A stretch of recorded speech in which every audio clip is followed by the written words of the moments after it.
Hi, I'm Mike Russo of CCR Wealth Management, one of the financial planners here on the team, and today's topic is one of growing concerns for many of our clients and our clients' children, student loans.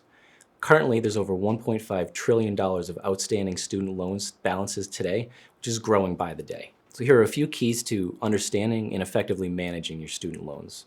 First, understanding the payment options.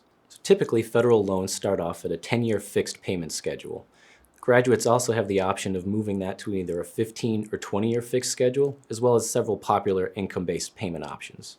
These other options can offer lower monthly payments compared to the 10-year fixed schedule that can be downright intimidating or almost impossible for students to manage. Either way you go, it's more important to understand the long-term financial impact that these payments will have on your financial future. Understanding the different income-based repayment options. So these options are popular for several different reasons. One, they offer very low monthly payments, and they also are capped at 10 or 15% of your income, which allows students to get more established in the workforce, as well as start to develop their credit history. These options also have a few pitfalls, however. In 2018, direct federal loans had interest rates of 7.6%. These high interest rates, coupled with low monthly payments that these plans offer, typically student loan balances were growing rather than decreasing. So, left unaddressed, if these balances run their course for 20 to 25 years of the payment plan, the government would typically step in and forgive these balances. It's not as promising as it sounds, however, because these balances that are forgiven are typically considered earned income that year, which means they're taxed at income tax rates, which again can lead to very surprisingly high income tax bills if they're not properly planned for. One question we're often asked is, how do I manage my student loans? And there's no one perfect answer because every situation is different. However, organizing them is key. Many students often come out of school with multiple loans, and it's not uncommon for students to have 5 or more different loans at varying interest rates and varying balances. One way that people try to organize these loans is through consolidation. Consolidation is the idea of taking your loans in total and averaging them across one monthly payment at one average interest rate. So while the average rate of your consolidated loans might be lower than your one individual high interest rate, you're not typically saving any interest by doing so. It's simply the weighted average across all of your loans.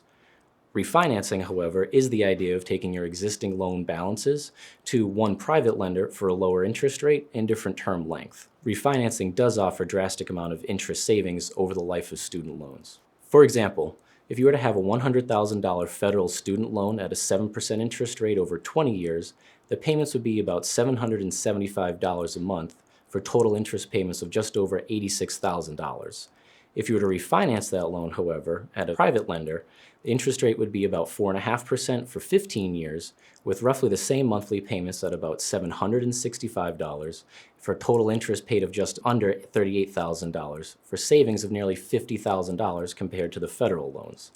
So while refinancing can offer massive amounts of savings, it's also not an automatic option. Refinancing your loans needs financial underwriting, which is more stringent than government loans. So having good credit and a good work history is a must compared to your federal loans. Each lender also has their own underwriting criteria, so researching the different lenders before simply diving in and applying is important.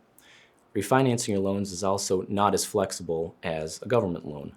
Refinance loans don't offer income-based repayment options, student loan forgiveness, or deferment or forbearance that's typically coupled with a government loan. Refinancing is also a permanent decision, so once you leave your private loans and go to a private bank, you can't go back to the old government loans. Just like any other component of your financial picture, it's important to understanding your options, developing a plan, and paying close attention to the numbers to make sure that your financial plan is a successful one. So while we haven't covered every aspect of student loans today, hopefully this overview has given you a better understanding of how student loans work and good ways to manage your loans effectively in the future.